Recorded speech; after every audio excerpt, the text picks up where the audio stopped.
Part 3. Wait lang, tanagad sa akin. Buti nga sa'yo. Ay, joke lang.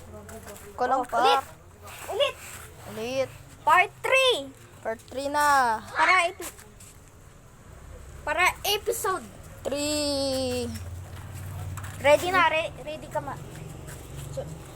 So guys, part 3 na to.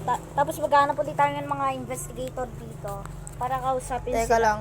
Meron akong ghost detector dito. Para pagpunta natin yun dun, makikita natin yung kulay red. Kung saan direksyon dun, alangan naman nasa taas. Ay, oo nga, no. What if nga lang?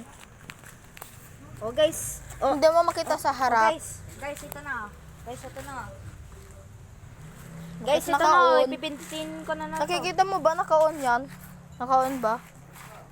Hindi. Naka-on hindi. Bakit ka pa dito sa may video nag-on? Halika.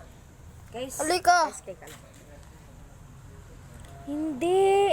Hindi kasi solar yung solar light. Guys. Guys. Guys, maghanap tayo mga multo dito na investigator para Mag-investigate tayo. At putang ina, may nakikita na ako dun sa may bintana. Hindi niya kasi makita. So, ayun. ayun yung nakasabi walk around slowly. So, bale, may tayo, nakikita akong shadow Ito dun. muna Nakikita tayo. mo. Wow. Go. Putang ina mo, alika dito. Putang ina mo. Putang ina mo. Guys. Kasi hindi siya mapatay kasi Ang ina multo mo. siya.